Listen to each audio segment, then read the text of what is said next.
when it works too hard, which is usually due to a deficit in the neurotransmitter serotonin.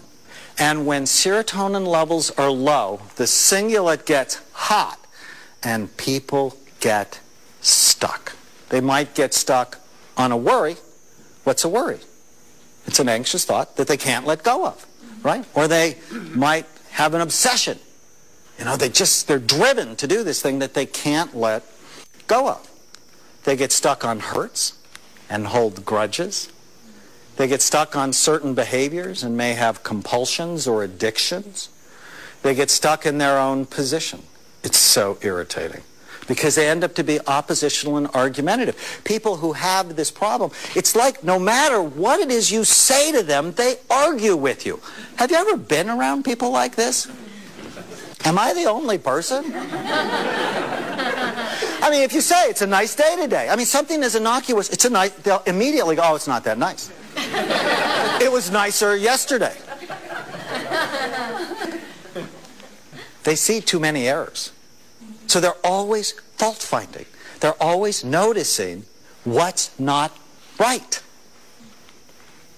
They tend to be micromanagers at home and at work.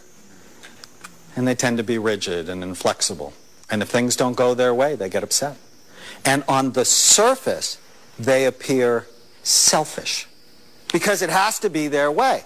But when you understand it from a neuroscience standpoint, they're really not selfish. What they are is inflexible. There are many ways to help this system. And this is such an interesting system. So the first thing, if you have this problem, and you notice you get a thought in your head more than 3 times, I want you to physically get up and go do something else. The act of distracting yourself helps to get these thoughts out of your head. People who have a high cingulate do better with options. So if you're married to a person like this, never go, okay, we're going to dinner here. Even if here is their very favorite restaurant. Don't do that. It's always better to go, you know, we could go here, or we could go here.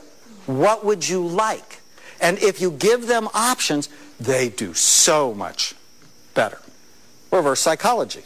Now, reverse psychology does not work for everybody, but it really works with these people.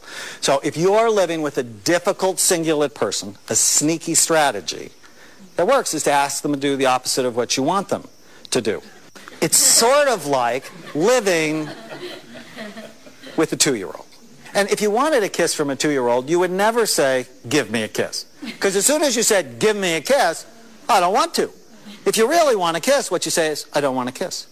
Today, we're not kissing. No way we're not kissing. And within 30 seconds, they have to give you a kiss or they're going to die. Living with a cingulate person is sort of the same thing. And exercise. Exercise is amazing for this part of the brain because what exercise does is it boosts serotonin levels to the brain and it makes people more flexible. So if you're in a fight with a cingulate person, the best thing you can do is take them for a long walk. Now, for the first 15 minutes, don't talk about anything that's sensitive. After about 15 minutes, what you'll notice is they're just so much easier to get along with and they're more likely to see your point. Now, if you give these people a high-protein, low-carbohydrate diet, they will concentrate better on the things that bother them. They get more irritable. The best diet for cingulate people is a higher carbohydrate, lower protein diet because things like bread and pasta are mood foods for them. Now, if needed, there are also certain natural supplements like 5-HTP or medications that help balance this part of the brain. I talk about them in the book. But what I want to do is I want to tell you about a story of a man who came up to see me at one of my lectures, and he said, Dr. Amen, he said, I'm so grateful for all the things that you taught me. It's really changed the way I live my life, especially my marriage. He said, I'm married to a woman who has the cingulate from hell. No matter what I say, she says the opposite. It's so frustrating. For years, I just thought she didn't love me. And now I know it has to do with how her brain works. So if I used to ask her to go to the store, she would always get mad at me. It's like, I can't do that. Can't you see how busy I am? And so I stopped asking her to do anything with me. But now, after I've listened to you, what I realize is I have to ask things in the opposite. So if I want her to go to the store with me, I say, sweetheart, I'm going to go to the store. You probably don't want to go with me. What do you mean I don't want to go with you? Of course I want to go with you. We hardly spend any time. What is the matter with you? He said, you know, I'm just so grateful, but I'm still having one problem that I hope you can help me with. I said, what's that? He said, it's the sex thing. I said, what do you mean? He said, well, it doesn't sound right to say, I'm going to go have sex. You probably don't want to come with me.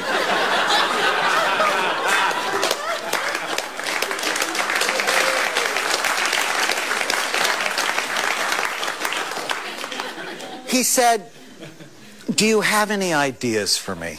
And I have to tell you, I love that question because it tells us, it shows us how practical brain science can be.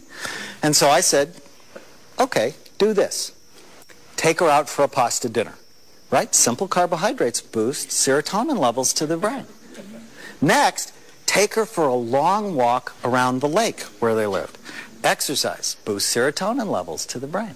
And then when you bring her home, give her a small piece of dark chocolate.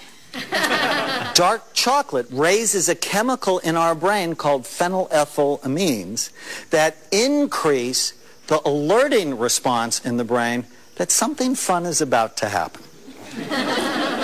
Then go in the bathroom and put just a little bit of baby powder behind your ears. Why? Baby powder is the most potent aphrodisiac on the planet for women. What do women think about unconsciously when they smell baby powder? Babies. Freshly diapered, cute little babies, and then they want one. And then when you come out of the bathroom, rub her shoulders and never ask for anything directly. About 3 weeks later in my email box, I got one email with 1,000 thank you phrases.